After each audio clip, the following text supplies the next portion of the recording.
28살 대기업 퇴사 후 세계 여행을 했다. 모아둔 돈은 전부 썼고 나는 백수가 되었다. 파티는 끝났고 뒷정리할 시간이 온 것이다. 인생의 지름길. 제가 29살 하반기에 한국을 왔으니까 30살까지 6개월도 안 남은 거예요. 그래도 30살에는 뭔가 하고 있을 줄 알았는데 백수라는 현실이 막막했어요. 특별한 계획을 가지고 퇴사한 것도 아니니까 다시 취업하기로 결심했습니다. 퇴사할 때 부모님께 큰소리 빵빵 쳤거든요. 지금보다 더 좋은 회사 갈 거니까 걱정하지 말라고. 근데 왜 안 좋은 일은 한 번에 몰려오잖아요. 저한테도 그런 일이 생기더라고요. 귀국 직전에 지갑을 통째로 잃어버려서 한국에서 생활비로 쓰려고 남겨둔 돈이 빵원이 되었어요. 그리고 어머니 노후 자금으로 빌려주셨던 2,500만원 원룸 전세는 경매에 넘어가서 있을 곳도 사라지고 900만원도 떼었습니다. 융자가 많은 건 알고 있었는데 최우선 변제금이라고 경매에 넘어가도 소액 보증금은 돌려주거든요. 그걸 확인하고 계약했는데 이게 입주일 기준이 아니고 집주인 대출일 기준이더라고요. 그래서 결국 1,600만원만 돌려받고 나머지는 떼었습니다. 부동산 아저씨도 괜찮다고 했는데 이런 일이 생기니까 모른 척 하더라고요.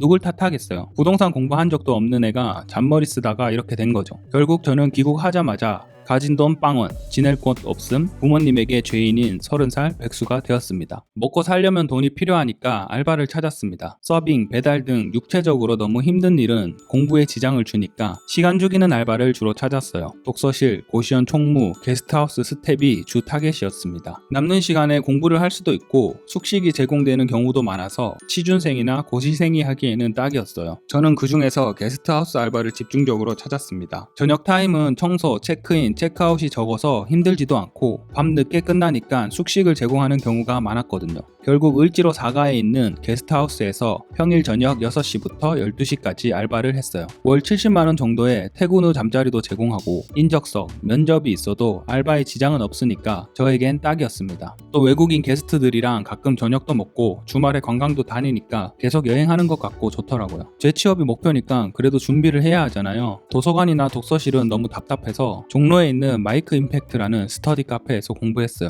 여기가 진짜 좋은 게 한 달 5만원이면 매일 아메리카노를 한 잔씩 주고 하루 종일 눈치 안 보고 공부할 수 있었어요. 그리고 점심시간에 잠깐 나가서 밥도 먹고 올 수 있어서 카페를 2번, 3번 안 가도 돼서 좋았습니다. 혼자 꾸준히 공부하기가 힘들어서 영어, 인적성 스터디를 찾아봤는데 제가 원하는 시간, 장소가 없더라고요. 길에서 왔다 갔다 시간 낭비하기 싫어서 스터디를 직접 만들고 마이크 임팩트 스터디룸에서 같이 병행했어요. 왔다 갔다 할 필요 없고 제가 운영하니까 책임감이 생겨서 더 열심히 공부하게 되더라고요. 지금까지는 백수 취준생의 꿀팁이라면 세 번째 할 이야기는 누구나 적용할 수 있는 방법이에요. 제가 첫 번째 취업 준비할 때는 정말 힘들었거든요. 친구들은 한 명씩 합격하는데 저는 떨어지니까 마음이 조급해지고 나보다 학점이나 스펙이 안 좋은 친구들도 좋은 회사에 취직하는 거 보면서 세상이 불공평하다 생각한 적도 있었어요. 취업하지 못한 것에 대해서 남들과 비교를 하다 보니까 나는 왜 이거밖에 안 될까? 죄책감이 점점 생기더라고요. 그런 죄책감 때문에 알바도 안 하고 운동도 안 하고 놀지도 못했어요. 하루 종일 공부하겠다고 앉아 있었죠. 그렇게 힘든 하루를 보내고 그날 내가 한 것들을 돌아보면 딱히 공부를 많이 한 것도 아니더라고요. 결국 돈도 없고 살도 찌고 공부도 못하니까 자괴감만 점점 커졌어요. 물론 취업한 후에는 전부 사라졌지만 첫 번째 취업 준비는 정말 힘들었어요. 그리고 제가 세계 일주를 다니면서 정말 많은 사람들을 만났거든요.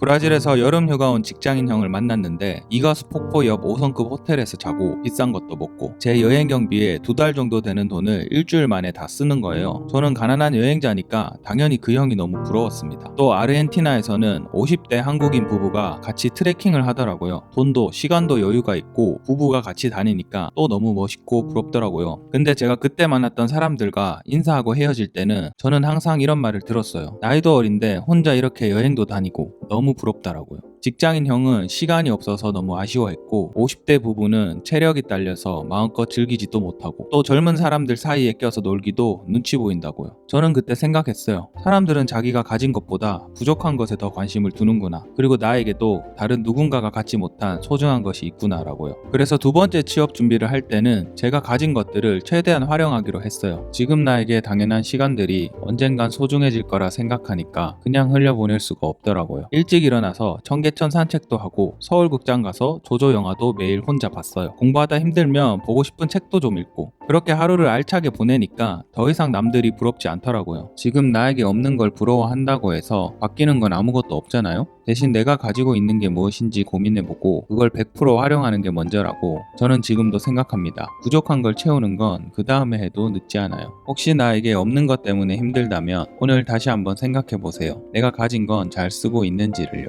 저는 그렇게 8개월 동안 행복한 취업 준비를 끝내고 백수 생활의 마침표를 찍었습니다. 지금은 그때 같은 자유로움은 없지만 직장인의 안정성을 100% 활용하면서 인생의 다음 단계를 준비하고 있습니다. 시간, 공간, 돈으로부터 자유로운 삶을 반드시 찾을 겁니다. 더 나이 먹기 전에요. 인생의 지름길.